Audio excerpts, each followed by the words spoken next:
Morning light lay across the kitchen tile. Coffee steam rose in a ribbon. I kept the folder near the toaster because paper steadies my hands better. Numbers prefer clean edges, and a stamp settles a room faster than voices. My phone skittered across the counter. My sister's name slid over the glass. My sister Madison said, "I'm moving into your apartment this weekend. Mom already approved it." I stood too fast, and the stool tapped the cabinet like a quiet gavel. My name on the deed steadied me faster than any caffeine could manage. I said, "The apartment is titled to me, Madison. The stamp is very clear." My sister Madison said, "It's our family unit. You barely use it. We should keep it shared." I opened my laptop and lined the files. The deed, the closing check, the lease.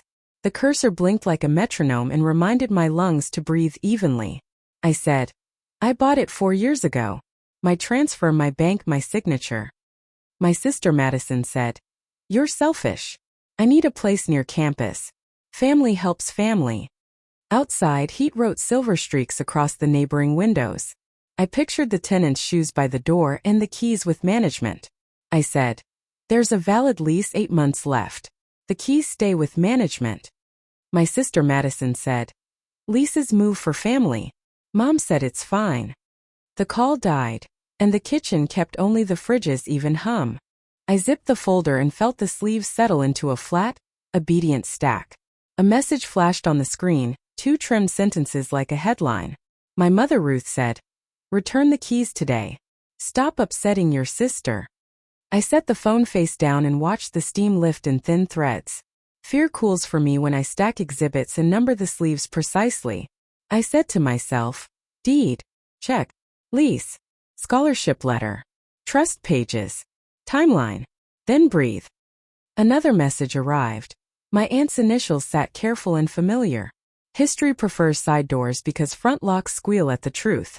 My Aunt Fiona said, "Video call tonight. Without mother. Bring your documents." Night shut the lid on the room, and the screen returned my reflection. I lifted the folder, the cardboard flexed. Edges trued, corners still crisp. My Aunt Fiona said, "They told stories for years. Let's look at paper instead." I said, "Show what you have. I will count only what counts." A university letter filled the screen, the crest raised faintly under light. One line carried all the weight. Parent contribution $0. 00. My Aunt Fiona said, "Full scholarship.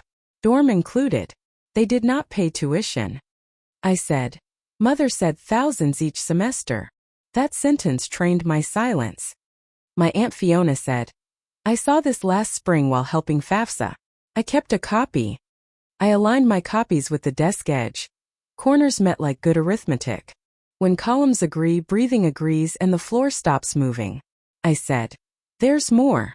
Say it plainly so it holds." My Aunt Fiona said, "Grandma Lillian's trust, education only. Names you and Madison equally." She read distribution lines, schedule, administrator's office, and seal. My tongue touched my teeth, a habit before I add numbers to numbers. I said, "Money was assigned to us, not to household stability generally."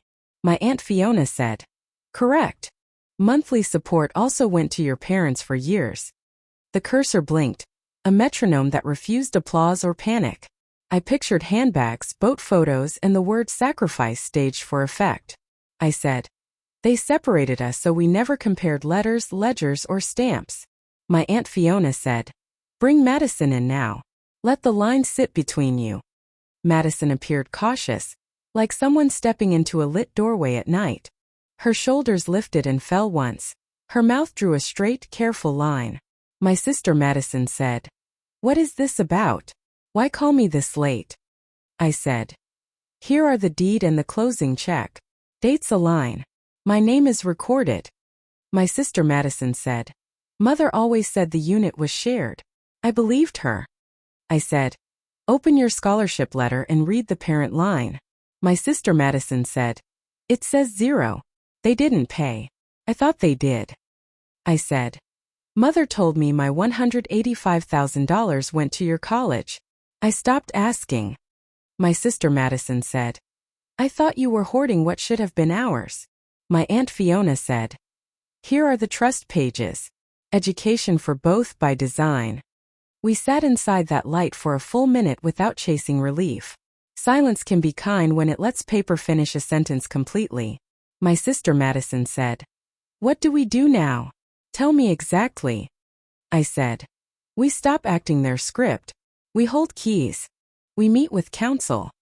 My sister Madison said, "I'll come tomorrow. I will listen without interrupting." I said, "Thank you. Boundaries now, so we remain sisters later." The call ended cleanly, and the screen returned my tired reflection. I set the folder by the door. Morning likes things prepared and visible. The keys stayed with the name, and the room didn't object. The night flight felt thin and dry. The blanket scratched, my lips cracked. The folder rested against my hip. Paper warmed like a careful promise. I counted documents twice, then again because sleep refused to arrive. I said to myself, deed check, lease scholarship, trust, timeline, edges clean, posture steady. Morning on the street lifted heat from asphalt. Oak shade crawled across grass.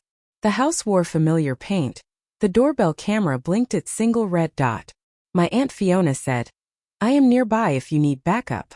I said, "We speak in facts, not volume. We hold keys tightly." The door opened before my second knock. Lemon cleaner marked the hallway. Family photos hung level. The frames watched without changing expression. My mother Ruth said, "Nora, you came. Let's be kind and reasonable." I said, "I'm here to review documents, not to debate feelings." My father Charles said, "You embarrassed your mother. Do not start again." The dining room caught a sunstripe across the lacquered table. Coasters stacked neatly. One chair sat a measured inch from the edge. My sister Madison said, "I'm ready to listen and not react quickly." I said, "Thank you. I'll lay the paper one page at a time." My mother Ruth said, "We don't need paperwork.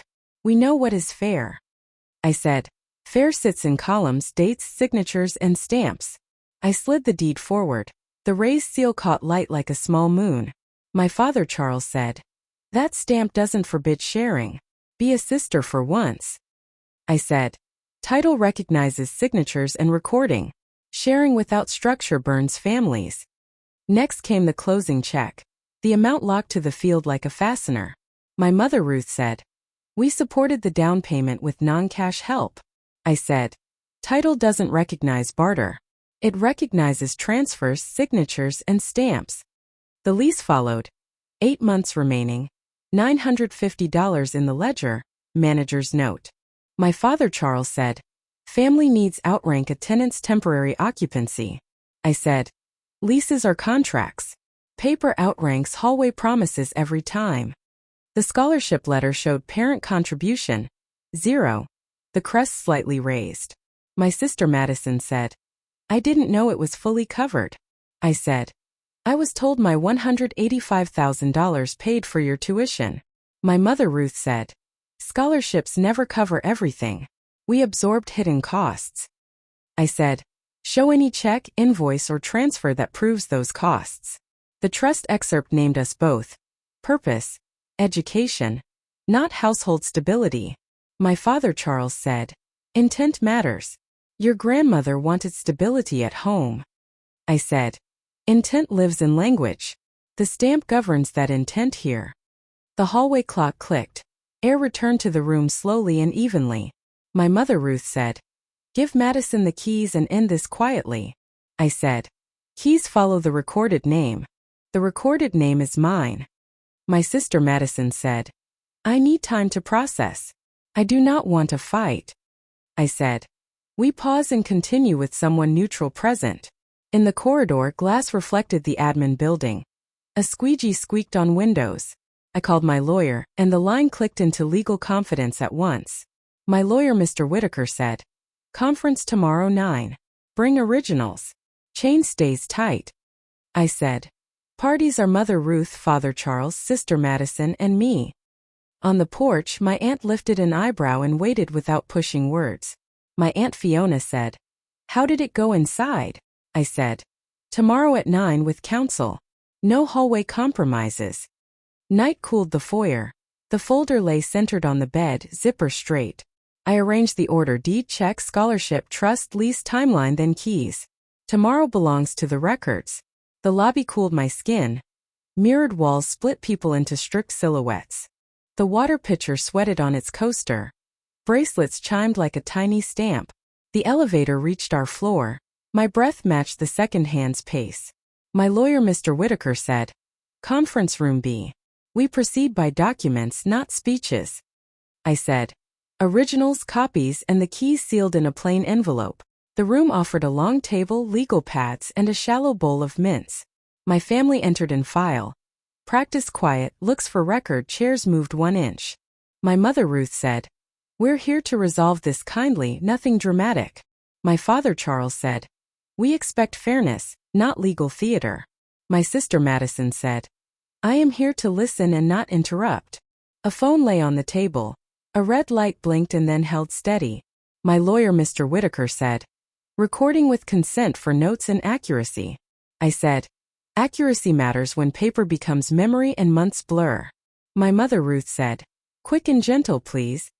My father, Charles, said, "Families should not need microphones." My sister, Madison, said, "I consent. Facts deserve careful replay." Exhibit 1 was the deed. The seal shown. Book and page circled. My lawyer, Mr. Whitaker, said, "Title to Nora Hale, recorded 4 years ago." I said, "Signatures match. Stamp reads clearly. Date remains legible." My mother, Ruth, said, "We supported the down payment." My father, Charles, said, "We expected shared family use." My sister, Madison, said, "The notary looks familiar to me." My lawyer, Mr. Whitaker, said, "Any proof of parental funds today?"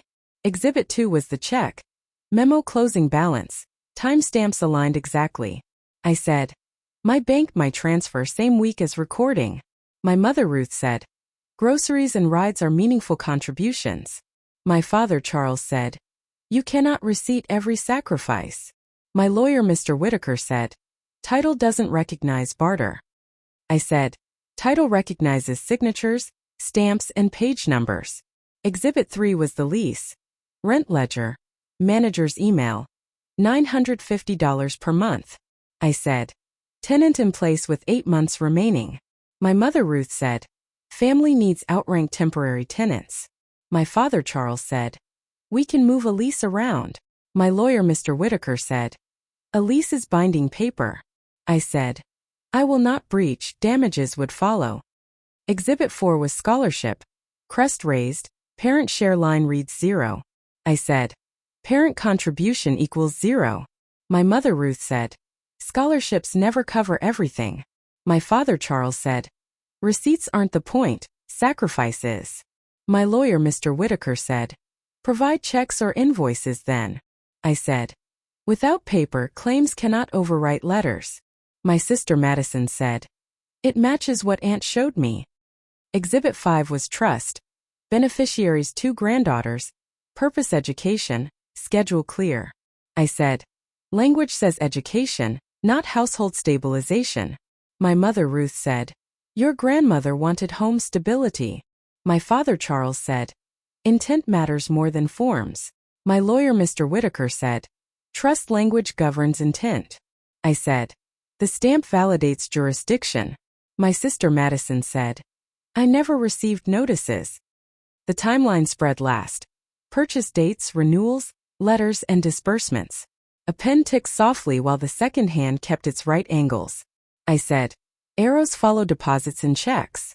My mother, Ruth, said, "We are judged by office rules." My father, Charles, said, "Stop treating her like a stranger." My lawyer, Mr. Whitaker, said, "Boundaries prevent resentment later." I said, "Boundaries help us remain sisters after this." My sister, Madison, said, "I want that as well." We proposed keeping the lease and helping with campus housing. Chairs creaked. The pitcher drew another ring on its coaster. I said, "I will not remove the tenant. I will share housing contacts." My mother, Ruth, said, "Return the keys and end embarrassment." My father, Charles, said, "Your stubbornness will have consequences."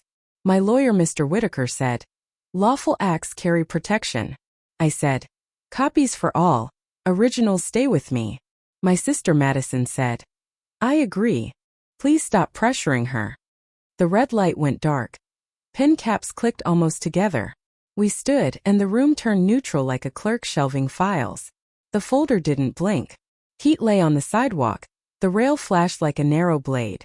The folder rested in shade on my knee and breathed dry and steady. We crossed Bay Street to the recorder's office where Toner and Patience live. My lawyer, Mr. Whitaker, said, "Recorder first. Fresh copies with stamps today." I said, "Book and page, full chain, and a visible raised seal." A chime rang once. The cue light blinked over a corkboard calendar. A blue cardigan lifted her eyes. Clipped pens waited in a plastic cup. Sleeves whispered when I tugged the zipper and moved the folder forward. The clerk, Miss Carver, said, "Name and document type." "I will pull the record." I said, "Nora Hale. Deed from 4 years ago. Certified copies now." The clerk, Miss Carver, said, "Found book and page." "I will print, stamp, and seal." My lawyer, Mr. Whitaker, said, "Add the index abstract and the full chain of title." The clerk, Miss Carver, said, "Short form or full chain? Choose what you prefer." I said, "Full chain, please. Mark cross-references clearly." The press smelled like metal and new ink. The date will clicked forward. The raised stamp lifted the page like skin under steady hands. 2 certified sets slid across. The abstract sat on top boldly. The clerk, Miss Carver, said, "Check spelling and page numbers, sign here." I said, "Names match, numbers match, the stamp is crisp." My lawyer, Mr. Whitaker, said, "Please certify the lease email header also." The clerk, Miss Carver, said, "Annotating the margin and placing the seal now." We shifted to waiting chairs. Fluorescent light hummed without apology. A fraud flyer warned about deed scams. A checklist offered steps. The folder grew heavier in the useful way that calms restless fingers. My lawyer, Mr. Whitaker, said, "We will file a property fraud alert." I said, "If anyone records anything, I want an instant notice first." My lawyer, Mr. Whitaker, said, "Clerk signs and automatic emails go to you." I said, "Paper grows a spine when voices try theater." The clerk, Miss Carver, said, "Alert entered. Confirmation will arrive within an hour." On the curb bench, sun sharpened the rail again and again. My phone showed an unknown voicemail and 2 messages from my parents. I kept the zipper closed and let habit run the next careful steps. My lawyer, Mr. Whitaker, said, "Play it but do not return calls." I listened to a man claiming HO, mispronouncing my name without a header. No callback number, only a small performance borrowed from a hallway. My lawyer, Mr. Whitaker, said, "No name, no header, no callback." I said, "I will request the HOA roster formally." Paper beats door whispers. Mother sent words shaped like decorative knives, quick and very sharp. My mother, Ruth, said, "Return the keys today.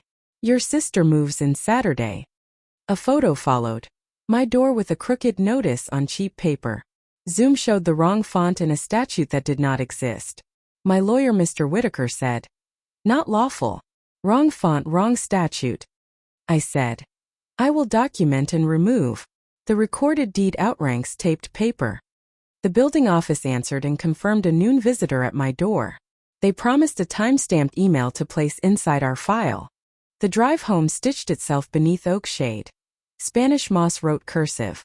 The AC clicked like counting while the dash clock offered up a minute. My lawyer, Mr. Whitaker, said, "Brief the precinct for an informational log." I said, "Officer Brown can record and add a patrol pass." At the station, a wall fan moved coffee and damp nylon through air. Outside, the flag rope pinged the pole with a measured rhythm.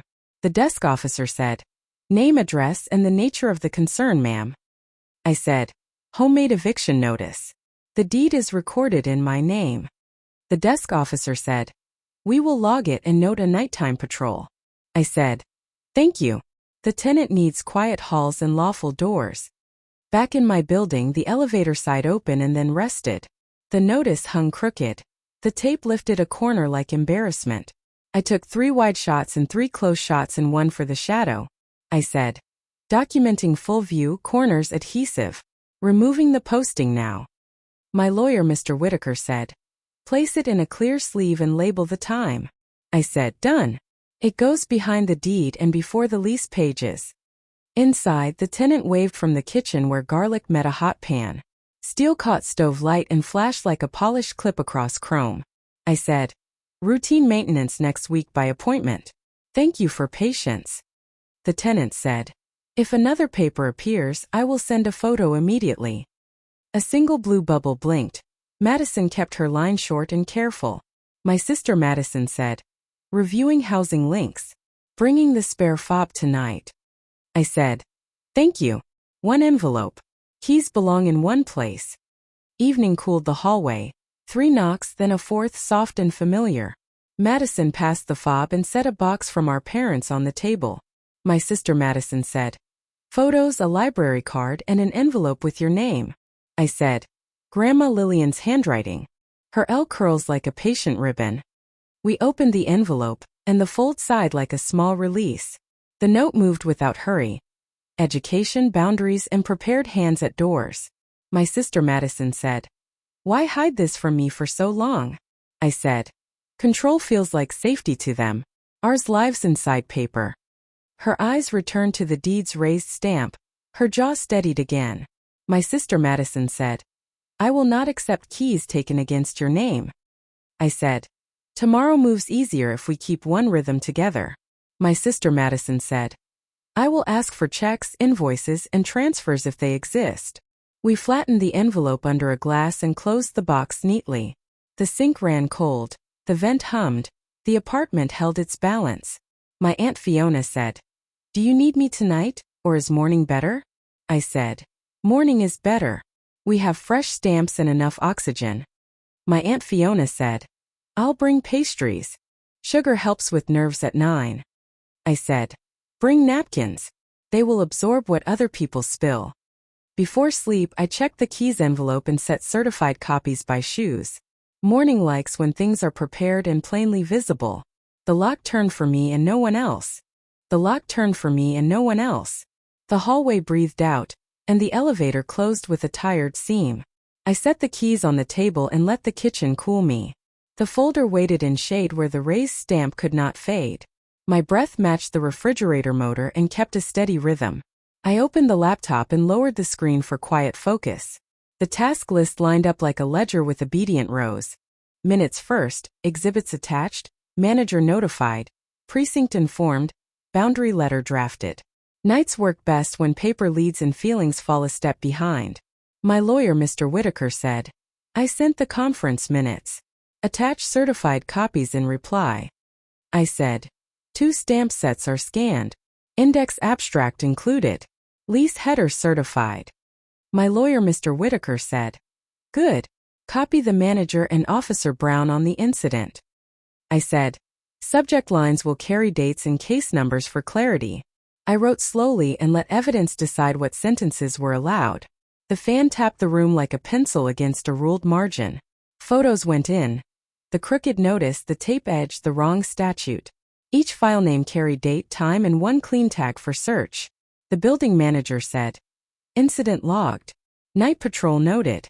We will preserve hallway footage." I said, "Thank you.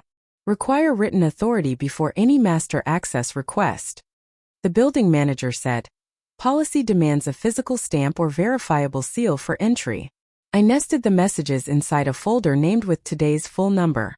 Order helps when families bring weather instead of language or law. I saved again because saving is a ritual that steadies tired hands. A soft knock arrived twice, then paused like someone respecting quiet rules. I checked the peephole and recognized my aunt's scarf before her face. A white bakery box glowed in her hand like a small truce. My Aunt Fiona said, "Pastries for morning and smaller ones for surviving the night." I said, "Come in. The table forgives sugar when paper earns the space." She set the boxes carefully and studied the fresh raised stamps. Approval grows quieter when it comes from people who count correctly. My Aunt Fiona said, "Recorder copies help. Stamps stop arguments before mouths open." I said, "Tomorrow needs checks, page numbers, and dates, not remembered sacrifices." My Aunt Fiona said, "Your mother called me. She asked me to soften you." I said, "I am already soft. The paper is firm because it must be." We split 1 pastry and used napkins like a small ceremony. The apartment listened while a line of streetlight cut the floor. Sugar steadied the place where worry usually makes its home. My phone buzzed once with a blue bubble waiting politely. The preview showed my sister's name and a short sentence after. My sister Madison said, "I told them I will not take keys against your name." I said, "Thank you. Tomorrow at 9. Conference room B, same arrangement." My sister Madison said, "I will be there. I want to understand every document properly." I sent her the agenda in strict order for easy reading. Deed, closing check, scholarship letter, trust excerpt, lease packet, timeline. One sentence stood in bold because boundaries like early visibility. My Aunt Fiona said, "The no hallway line is merciful and firm at once." I said, "Mercy begins where paper stands and feelings leave the stage." The intercom sounded with the longer tone used for building requests. I pressed the button and said my name in a steady register. My mother Ruth said, "We are downstairs. Bring the keys and end this quietly." I said, "Tomorrow decides. Title, lease, and trust language govern, not the hour." My mother Ruth said, "You are humiliating family for strangers with office stamps." I said, "The stranger is the law. The stamp treats every mouth the same." My father Charles said, "Come down and speak to us like a daughter again." I said, "I will speak as a party with documents and a recorded name." The camera feed showed their shoulders consult and then turn away. The elevator did not return, and the hallway kept its calm. I went back to the folder because calm lives where pages align. My lawyer Mr. Whitaker said, "I received the manager email and your incident packet. Good chain." I said, "Originals go to the firebox. Backups travel tomorrow in a separate bag." My lawyer Mr. Whitaker said, "Do both. Sleep before midnight. Precision needs rest." I pulled the firebox and felt the useful weight of sealed steel. Originals slid inside with that dry rasp only good paper makes. The lid clicked shut like punctuation ending a long unruly sentence. My Aunt Fiona said, "Names will behave tomorrow. Bodies should behave tonight." I said, 30 minutes more. I will draft the boundary letter now." The letter used small sentences loyal only to dates and signatures. No history lesson, no adjectives, no apologies dressed as law. Access routes, contact lanes, and clear prohibitions tied to recorded authority. I said, "Keys follow recorded title. Access requests must be written. Counsel present." My Aunt Fiona said, "Print 2 copies and let the night be exactly night." I printed 2 and slid one beneath the inside edge of my door. Hallways benefit when rules practice being spoken softly. The second went behind the lease, labeled thinly with date and time. The sink ran cool water, rinsing 2 glasses back to ordinary. Droplets traveled like small checks reconciling a careful ledger. The faucet stopped, and the apartment held its neutral breath. My sister Madison said, "Mother says you have become cold and impossible." I said, "I have become legible. Tomorrow you can underline what matters." My sister Madison said, "Underlining sounds right. Thank you for doing this carefully." I said, "Thank you for choosing the record over the room." My aunt hugged me the way people do when weather finally loses interest. The door closed behind her with the honest weight of old wood. I set the keys envelope beneath the minutes and checked my alarm. I sat on the bed and counted the steps forward and then backward. 6, 5, 4, 3, 2, 1 with breath sitting between numbers. Sleep arrived not kindly but professionally like a clerk opening blinds. A faint sound lived, then retreated down carpet and into quiet. The peephole showed hallway geometry and a polite stretch of baseboard. The tape on the jamb stayed still and did not report a visitor. At 6, pale light reached under the curtain with a measured hand. Coffee stirred twice. The spoon tapped porcelain like a docket call. My thumb found the stamp ridge until skin remembered the line. My lawyer Mr. Whitaker said, 9 o'clock. Originals present. The rest lives in posture. I said, leaving at 8:20. Copies travel zipped, separate from the originals. I zipped the folder and zipped the backups and counted the sleeves. The keys envelope turned outward so my name stayed fully visible. My hand rested on the spine until my heartbeat matched it. The apartment listened and refused to pretend it had an opinion. Silence granted permission the way signatures grant authority in quiet rooms. I picked up the folder and the envelope and stood without ceremony. The door closed behind my name and did not look back. Morning answered with pale light on paint that refused decoration. I lifted the folder and the keys envelope and felt practice weight. Coffee steamed once, then settled. I left the mug half full. Elevators like punctuality, and paper likes arriving before voices do. Outside, early air carried one thin degree of coastal coolness. Tires whispered along Bay Street, and crosswalks counted without judgment. My shoes tapped a rhythm that steadied breath between intersections. Courthouse glass returned my reflection with edges and nothing extra. My lawyer, Mr. Whitaker, said, "I am upstairs already. Bring the originals to the table." I said, "On my way. Certified copies ride separate. Chain of custody intact." Security tray swallowed metal and returned it with honest clatter. The guard nodded at sleeves the way some people nod at prayers. Fluorescence gave the corridor hospital calm, and clocks took attendance. I prefer rooms that announce time openly and punish guessing. The clerk, Ms. Carver, said, "Fraud alert confirmed." Recorder flagged the parcel for instant email. I said, "Received. Thank you for the stamp and the clear annotation yesterday." The clerk, Ms. Carver, said, "Raised seals always outlive hallway stories and borrowed confidence." Conference room B looked unchanged, but the picture sweated faster circles. Pads sat square. Chairs waited a measured inch from the table. I placed the folder center and turned the stamp ridges upward. Mr. Whitaker aligned his pen to the pad margin like a plumb line. My lawyer, Mr. Whitaker, said, "We memorialize boundaries today, not bargain about feelings." I said, "Title, lease, trust, then timeline. Checks and emails cross-reference." My lawyer, Mr. Whitaker, said, "If they offer keys for peace, decline with one sentence." I said, "Keys follow recorded title.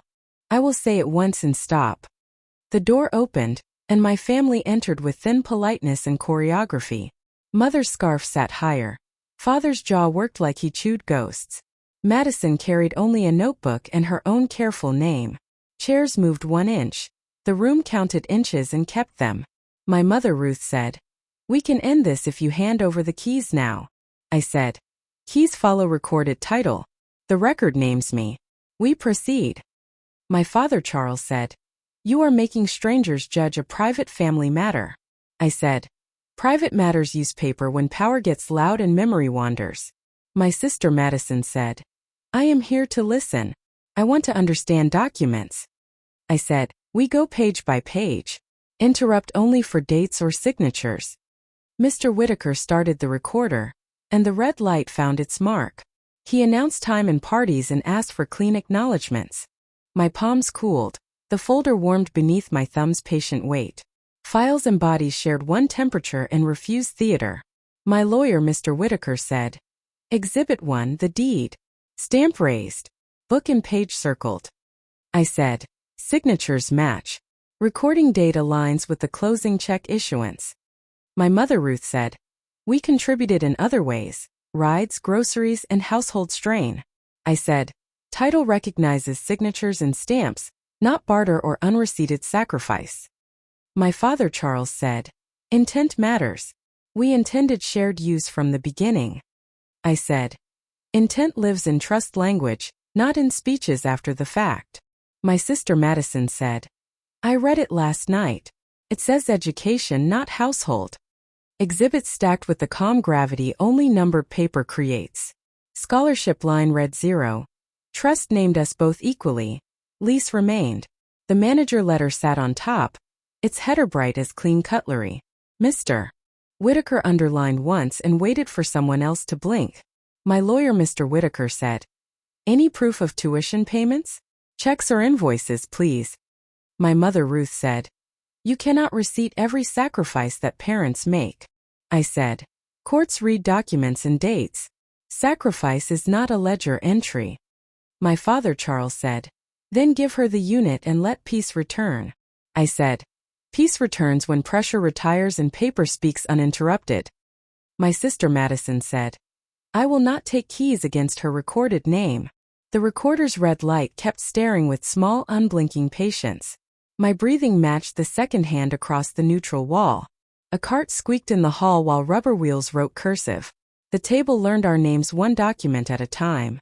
My lawyer, Mr. Whitaker, said, "We propose written-only access and no unannounced entry requests." I said, "Manager remains gatekeeper. Patrol continues. Doorbell footage preserved." My mother, Ruth, said, "You would rather shame us than be a daughter at our table." I said, "I would rather be a person with boundaries than a family prop." My father, Charles, said, "What do you gain besides enemies under your own roof?" I said, "I gain quiet. Quiet is expensive. Paper helps me afford it." My sister, Madison, said, "I will apply for campus housing. Send me the 3 links."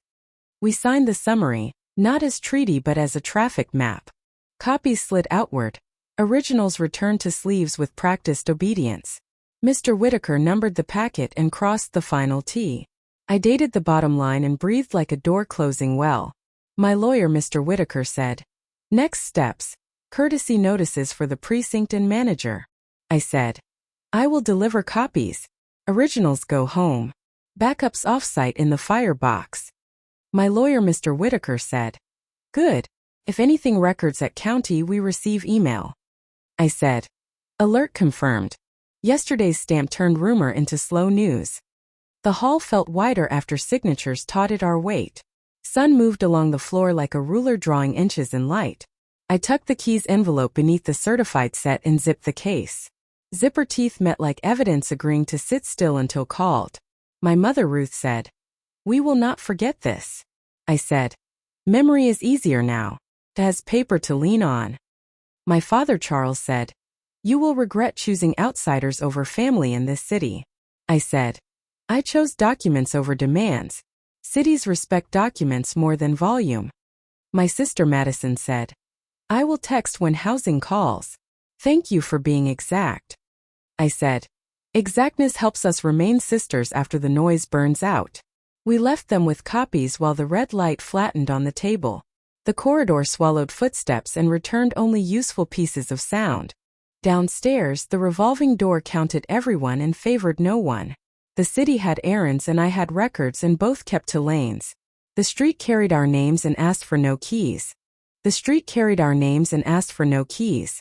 Midday heat pressed the bus stop glass flat and bright as a receipt. I set the folder on my lap and watched emails breathe through the screen. The city moved in lines and my breath matched the walk signal's pulse. Paper likes daylight. Daylight likes things that already know their order. A new subject line blinked in plain county font and patient grammar.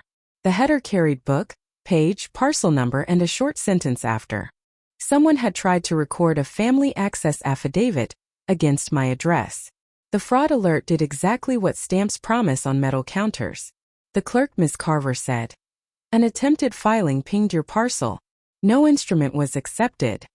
I said, "Thank you for the alert and for blocking unauthorized paperwork." The clerk, Miss Carver, said, "Invalid form, wrong statute, no notarization. We issued a refusal." I said, "Please attach the refusal to the parcel and email the formal note." The clerk, Miss Carver, said, "Done now. You will see our seal on the refusal page." I forwarded the alert to Mr. Whitaker and watched the CC lines fill. The subject carried today's number, the parcel, and one clean, quiet verb. My aunt's reply hit first, and then the lawyer's measured punctuation arrived. Good emails wear belts, and these emails wore belts and suspenders. My lawyer, Mr. Whitaker, said, "I received the refusal. I am drafting a short notice." I said, "I will deliver copies to the manager and the precinct today." My lawyer, Mr. Whitaker, said, "Add the door photo from yesterday. Pattern matters for posture." I said, "The crooked notice sits between the deed and the lease now." The precinct's lobby smelled like old coffee and carbon paper warmed by sunlight. A laminated poster warned about imposter landlords and missing stamps on forms. The desk printer chirped, and a clipboard offered a pen that loved signatures. Officer Brown said, "You again, ma'am. Bring the updates and we will extend the log." I said, "Recorder refusal attached, parcel alert attached, door notice filed yesterday." Officer Brown said, "We will add a watch and log attempted filing with time." I said, "Thank you. My tenant needs quiet halls and lawful doors tonight." Outside, a child dragged a rolling backpack that clicked like a pocket metronome. The pawn shop window across the street displayed 3 tired trombones and a blender. I breathed in the city's warm metal and felt the folder grow heavier. Heavier means safer when the weight belongs to certified paper. At home, the elevator's mirror sliced me into neat, obedient rectangles. My shoes squeaked once, then apologized against the matted hallway carpet. The tenant's TV carried a cooking show whispering about garlic and salt. Domestic sounds help when families try theater with borrowed lighting cues. The building manager said, "I received the county refusal and your incident packet." I said, "Please keep master access locked to written authority with verifiable stamps." The building manager said, "Policy holds. We will call police if anyone insists otherwise." I said, "Door camera footage remains preserved. Thank you for protecting the quiet." The intercom buzzed once, short and tentative like someone learning politeness. I let it buzz again so my breath could settle to one place. When I pressed the button, I used the voice reserved for timelines. That voice carries numbers without leaving bruises on anyone's ears. My mother Ruth said, "We came to apologize for the notice. Let's talk privately." I said, "Conversations occur with counsel present. Written requests go to the manager." My mother Ruth said, "You do not have to involve strangers. We are family." I said, "The stamp yesterday involved the county. Today involved the precinct." My father Charles said, "We only wanted to secure the unit for Madison's semester." I said, "Madison will pursue campus housing. The lease remains. The title remains." My mother Ruth said, "Then at least let us see the apartment for a few minutes." I said, "No unannounced entry. No exceptions. Keys follow the recorded name." Silence made a shape on the line and held it like a bowl. Footsteps shifted. Cloth whispered. A sigh tried to land and missed. I watched the camera feed and saw my mother touch her scarf twice. My father looked at the lens like it had wronged him personally. My sister Madison said, "I told them I will not take keys against your name." I said, "Thank you for saying it where it could be heard clearly." My sister Madison said, "I submitted my housing application. A counselor will call tomorrow." I said, "I will email the links again. Bring a pen to underline." Their shoulders turned together and then apart in a small worn choreography. The lobby door opened, the lobby door closed, the frame relaxed. I put the intercom down and let the counter hold my cooling coffee. The mug had left a ring like a moon around a quiet planet. My Aunt Fiona said, "Do you want company or do you want white space?" I said, "White space. I need the day to admit it has ended." My Aunt Fiona said, "Then I will bring dinner at 6 and leave at 7. I said, "Leave a pastry for morning. Judges like calm blood sugar." I printed the county refusal and slid it behind the recorder copies. The stamp impression hugged the fiber like a small durable warning. I labeled the sleeve with a narrow strip of date stamp tape. Labels are kindness to the person I will be next week. My lawyer Mr. Whitaker said, "Short notice drafted. I will send it for your signature." I said, "I will sign and return. Originals remain in the fire box." My lawyer Mr. Whitaker said, "Good. If any filing attempts recur, we escalate quickly." I said, "The alert already taught them what steel sounds like." Evening pressed its palm against the window and left a print of gold. The oven ticked softly while a tray of vegetables learned patience. I ate standing up, reading the minutes verbs the way some pray. Food behaves better when the day itself stops raising its voice. The tenant said, "Someone paused near your door," then walked away quickly. I said, "Thank you for watching. Please text if the hall grows loud." The tenant said, "I will. The building feels calmer this afternoon." I said, "Calm belongs to everyone when paper stays visible and near." The phone lit again, but this time with a new careful grammar. The message used complete sentences and ended with a period in time. It asked to schedule a conversation at Mr. Whitaker's office tomorrow. Even an apology looks taller when it stands on appointment lines. My mother Ruth said, "We request a meeting tomorrow at 2 with your attorney." I said, "I accept 2 o'clock. We will keep our discussions inside documents." My mother Ruth said, "Thank you for agreeing. We will be on time." I said, "Bring any checks, invoices, or statements you want the record to carry." Quiet returned and kept its promise, generous but not sentimental. I washed my plate and listened to porcelain knock the stainless rack once. Water lines chased each other toward the drain and disappeared responsibly.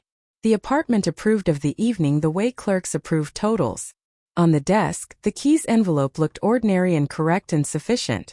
My name curved across the flap with the same calm patience as morning. I touched the ridge of the stamp again and let my heartbeat count. Counting is prayer for people who learned faith from receipts and ledgers. The window cooled completely, and the glass became a simple, honest mirror. The room behind me held boxes, sleeves, and a spine of numbered pages. There were no speeches left to give and no scenes left to perform.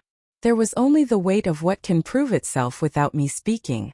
The paper stayed where it belonged, and the night kept my name.